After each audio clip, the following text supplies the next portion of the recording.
तंत्रज्ञानामुळे सर्वसामान्य माणसांचे आयुष्य सुंदर झाले आहे, पण दुसरीकडे तंत्रज्ञानामुळे अडचणीतही प्रचंड वाढ झाली आहे हे नाकारता येत नाही. कारण आत्ताच एक ताजे प्रकरण घडले आहे. भारताची सिलिकॉन व्हॅली म्हणून ओळखल्या जाणाऱ्या बेंगळुरूमध्ये एक धक्कादायक प्रकार घडला आहे. बेंगळुरूमधील एका महिलेला तिच्या प्रियकराच्या मोबाईलच्या फोटो गॅलरीमध्ये तिचे अनेक फोटो नको त्या अवस्थेतील तिला दिसून आले. प्रियकराचा मोबाईल तिने तपासला असता तिला हा धक्कादायक प्रकार उघडकीस आला.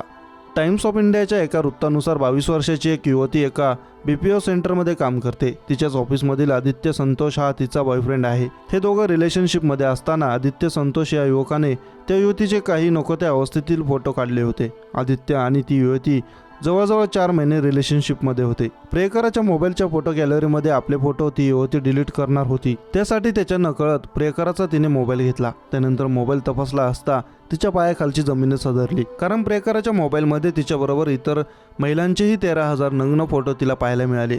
ही धक्कादायक माहिती तिला समजल्यानंतर मात्र काही क्षणात तिने त्याच्यासोबत संबंध तोडून टाकले. प्रियकराच्या मोबाईलमध्ये आपल्या फोटोबरोबरच इतर महिलांचेही 13,000 नग्न फोटो असल्याचे उघड झाल्यानंतर युवतीने या घटनेची माहिती BPO सेंटरच्या HR आधी सांगितली. कारण कार्यालयातील इतर महिलांच्या सुरक्षिततेच्या दृष्टीने ते तिला महत्त्वाचे वाटले होते. ज्यावेळी तिला 13,000 फोटोंची माहिती मिळाली तेव्हा तिला वाटले की हे सर्व फोटो त्याने मार्फ केले असतील. मात्र सत्य समजल्यानंतर तिला आणखी मोठा धक्का बसला.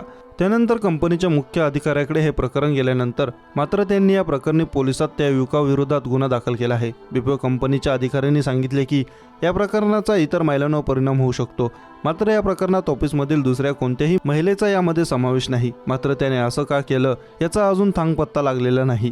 हे फोटो त्याने व्हायरल केले असते तर मात्र त्याच्या प्रेयसीला मोठा मानसिक धक्का बसला असता. त्यामुळे कंपनीने त्याच्यावर पोलिसात गुन्हा दाखल करून त्याला आता अटक करण्यात आली आहे. पोलिसांनी सांगितले की मोबाईलमध्ये त्याने 13,000 फोटो का सेव्ह केले होते त्याची माहिती काढण्यासाठी आता पोलिसांना वेळ लागणार आहे. यामधील काही फोटो मार्क केले आहेत की ओरिजिनल आहेत तेही तपासावे लागणार आहेत. तसंच या फोटोच्या माध्यमातून त्याने कोणत्या महिलांना ब्लॅकमेल केले आहे का त्याचाही तपास सध्या सुरू असल्याचे पोलीस अधिकाऱ्यांनी सांगितले. पुण्यात काही दिवसांपूर्वीच बर्थडे गिफ्ट न दिल्याने एका पत्नीने तिच्या नवऱ्याची हत्या केल्याची घटना उघडकीस आली होती. या घटनेत बायकोने नवऱ्याच्या नाकावर ठोसा मारून त्याची हत्या केल्याचे समोर आले होते. निखिल खन्ना असे या उद्योगपतीचे नाव होते. प्राथमिक माहितीनुसार निखिल यांच्या नाकात रक्त जमल्याने त्यांची हत्या झाल्याची माहिती समोर आली होती. आता या प्रकरणात मोठा खुलासा झाला आहे. कारण निखिल खन्ना यांचा पोस्टमॉर्टम रिपोर्ट समोर आला आहे. हा पोस्टमॉर्टम रिपोर्ट त्या हत्येला वळण देणारा ठरणार आहे. त्यामुळे या पोस्टमॉर्टम रिपोर्टमध्ये काय आहे आणि या हत्येची इनसाइड स्टोरी काय आहे हे जाणून घेऊयात. निखिल खन्ना यांच्या नाकाला फ्रॅक्चर झाले होते आणि जमिनी बेशुद्ध पडल्यानंतर खूप रक्तस्राव झाल्याने त्यांचा मृत्यू झाल्याची माहिती सुरुवातीला पोलिसांनी दिली होती. यानंतर आता निखिल खन्ना यांचा पोस्टमॉर्टम रिपोर्ट समोर आला आहे. यामध्ये निखिल खन्ना यांच्या मृत्यूची वेगळीच थेअरी समोर आली आहे. चेहऱ्यावर मार लागल्याने तो जमिनीवर पडला असावा व त्याचे डोके जमिनीवर आदळले असावे, त्यामुळे त्यांचा मृत्यू झाला आहे.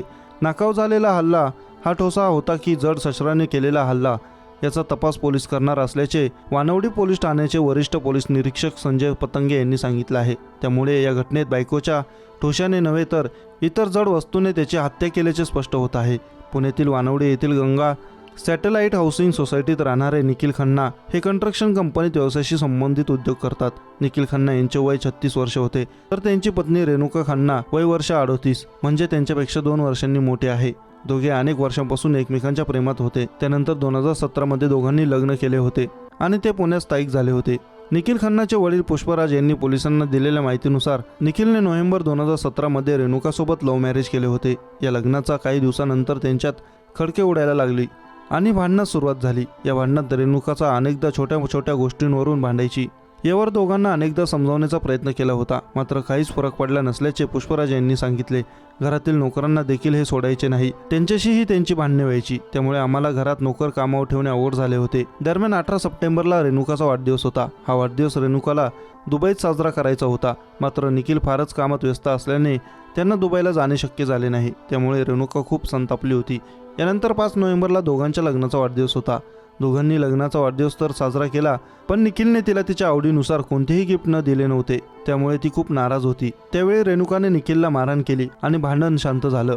वडील पुष्पराज यांनी पुढे सांगितले की खरं तर रेणुका आपल्या भाचीच्या वाढदिवसासाठी दिल्लीला जाण्याचा विचार करत होती. रेणुकाला विमानाने दिल्लीला जायचे होते, पण निखिल गोंधळला होता आणि त्याला तिकीट काढता आले नाही. यावरून त्यांच्यात पुन्हा वाद झाला.